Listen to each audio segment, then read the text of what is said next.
सभी को राधे राधे, जय श्रीमन नारायण, हरे कृष्णा। कैसे हैं आप लोग? आशा करती हूँ कि भगवान हरि की कृपा आप सभी पर बनी रहे, आप सभी स्वस्थ हो और अच्छे हो।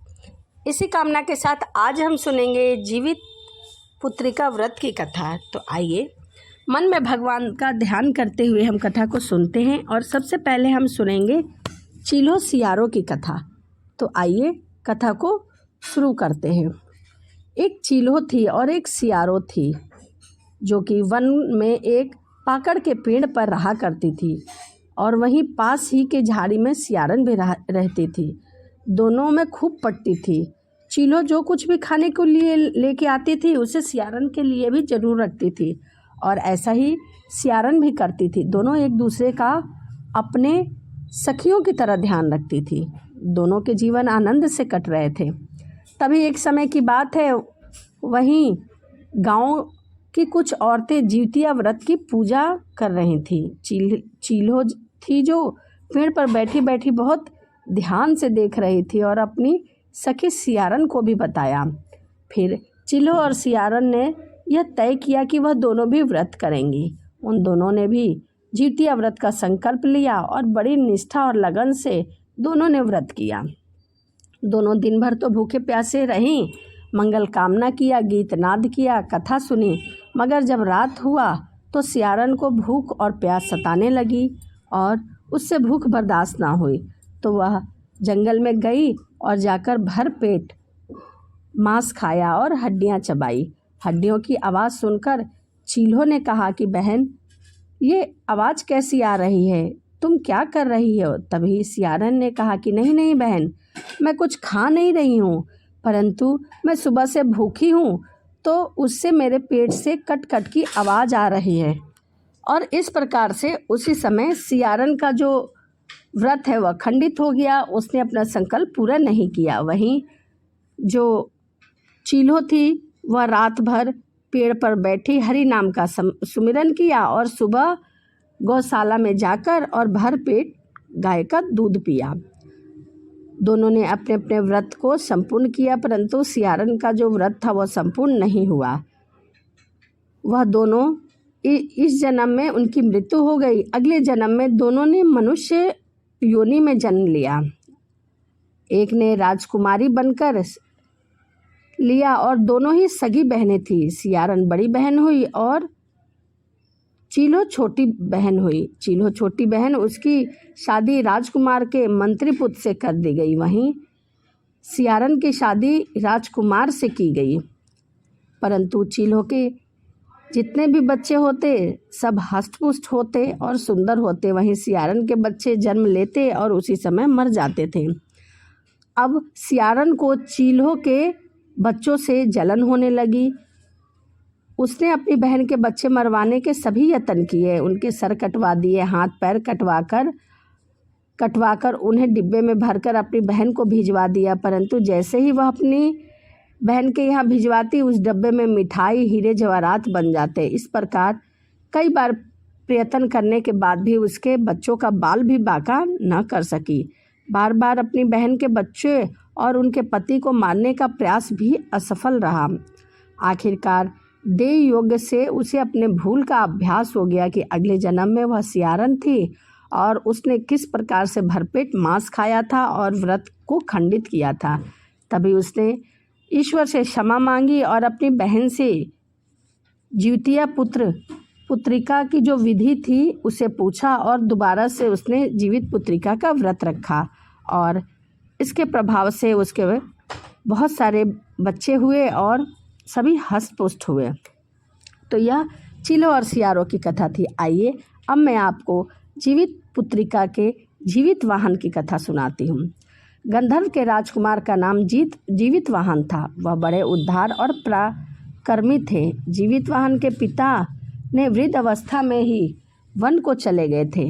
वन को जाने से पहले उन्होंने अपने राज्य सिंहासन पर अपने बड़े पुत्र जीवित वाहन को बैठाया, किंतु उनका मन राजपाट में नहीं लगता था। वह राज्य का भार अपने छोटे भाई को देकर स्वयं भी अपने पिता की सेवा में वन को चले गए। वन में ही जीवित वाहन को मल्यवंती नामक राज्य कन्या से मुलाकात हुई और दोनों में प्रेम हो गया। और फिर दोनों ने विवाह कर लिया। एक दिन जब जीवितवाहन वन में भ्रमण कर रहे थे और भ्रमण करते करते काफ़ी आगे चले गए, तब उन्हें एक वृद्ध महिला मिली जो विलाप कर रही थी। पूछने पर वृद्ध महिला ने रोते हुए बताया कि वह नाग वंश की स्त्री है और उसे एक ही पुत्र प्राप्त था। पक्षीराज गरुड़ के कोप से मुक्ति दिलाने के लिए नागों ने यह व्यवस्था की कि वह गरुड़ को प्रतिदिन भक्षण करने के लिए एक युवा नाग सौंपेंगे। आज मेरे पुत्र की बारी है जिसका नाम शंखचूड़ है, आज उसकी बलि है। आज मेरे पुत्र के जीवन पर संकट है और उसका आखिरी दिन है और थोड़ी देर बाद ही मैं पुत्र विहीन हो जाऊंगी। एक स्त्री के लिए इससे बड़ा दुख क्या होगा कि उसके जीते जी उसका पुत्र न रहे। जीवितवाहन को यह सुनकर बहुत दुख हुआ। उन्होंने उस वृद्ध को आश्वासन देते हुए कहा कि डरो मत, मैं तुम्हारे पुत्र की रक्षा करूंगा। आज उसके स्थान पर मैं स्वयं को भेजूंगा, मैं स्वयं ही जाऊंगा। तभी जीवितवाहन उसके हाथ से लाल कपड़ा लेकर अपने आप को ढककर उसी शिला पर लेट जाते हैं ताकि गरुड़ उसे खा जाए और उस बुढ़िया का पुत्र बच जाए। इतना कहकर जीवितवाहन ने शंखचूड़ के हाथ से लाल कपड़ा लिया और उसे लपेटकर शिला पर स्वयं लेट गए। नियम से वह गरुड़ अपने वेग में आया और वह लाल कपड़े में ढके जीवितवाहन को पंजे में दबोचकर पहाड़ के शिखर पर ले गया और वहां ले जाकर उन्हें खाने लगा। गरुड़ ने अपने कठोर चोंच का प्रहार किया और जीवितवाहन के शरीर से मांस का एक बड़ा हिस्सा नोच लिया। जैसे ही मांस का एक बड़ा हिस्सा नोचा तो जीवितवाहन को बहुत पीड़ा हुई। उनकी आंखों से आंसू निकलने लगे और वह दर्द से कहराने लगे। अपने पंजे में जकड़े प्राणी की आंखों से आंसू और मुंह से कहराने की आवाज़ सुनकर गरुड़ बहुत आश्चर्य में हुए, क्योंकि पहले ऐसा कभी नहीं हुआ था। उन्होंने जीवितवाहन से उनका नाम और परिचय पूछा।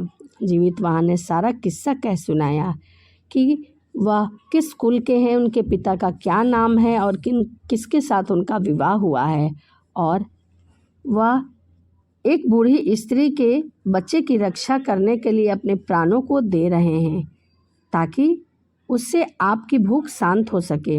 गरुड़ उसकी बहादुरी और दूसरे की प्राण रक्षा के लिए स्वयं का बलिदान देने की हिम्मत से बहुत प्रभावशाली हुए। वह स्वयं पछताने लगे कि वह सोचने लगे कि यह मनुष्य जो दूसरे के पुत्र की रक्षा करने के लिए स्वयं की बलि दे रहा है और एक मैं हूँ जो देवों के रक्षक हूँ किंतु दूसरों की संतान की बलि ले रहा हूँ। उन्होंने जीवितवाहन को मुक्त कर दिया। गरुड़ ने कहा, हे उत्तम मनुष्य, मैं तुम्हारी भावना और त्याग से बहुत प्रसन्न हूँ। मैंने तुम्हारे शरीर पर जो घाव दिए हैं वह जल्द ठीक हो जाएंगे। तुम अपनी प्रसन्नता के लिए मुझसे कोई वरदान मांग लो। तभी राजा जीवितवाहन ने कहा कि हे पक्षीराज, आप तो सर्वव्यापी है। यदि आप मुझ पर प्रसन्न हैं, मुझे वरदान देना चाहते हैं, तो आप सांपों को अपना आहार बनाना छोड़ दीजिए, सर्पों के कुल को छोड़ दीजिए। आपने अब तक जितने भी प्राण लिए हैं उन्हें जीवन प्रदान करें। गरुड़ ने सबको जीवन दान दिया और नागों की बलि न लेने का भी वरदान दिया। इस प्रकार जीवितवाहन के साहस से नाग जाति की रक्षा हुई। गरुड़ ने कहा, तुम्हारी जैसी इच्छा हो वैसा ही होगा। हे राजा, जो स्त्री तुम्हारे इस बलिदान की कथा सुनेगी और विधि पूर्वक व्रत का पालन करेगी, उसकी संतान मृत्यु के मुख से भी निकल आएगी। तब से ही पुत्र की रक्षा हेतु जीवितवाहन की पूजा की प्रथा शुरू हुई। इस कथा को कैलाश पर्वत पर भगवान शंकर ने सुना, माता पार्वती को सुनाई। जीवित पुत्रिका के दिन भगवान श्री गणेश, माता पार्वती और शिव जी की भी पूजा की जाती है। तो यह जीवित पुत्रिका व्रत की कथा थी। वीडियो आपको कैसी लगी कमेंट जरूर करिएगा। इसमें मैंने आपको 2 कथाएं बताई हैं, एक चिल्हो सियारन की और एक जीवितवाहन की। तो चलिए इसी के साथ वीडियो को यहीं समाप्त करते हैं और मिलते हैं अगली वीडियो में। सभी को राधे राधे, जय श्रीमन नारायण, हरे कृष्णा।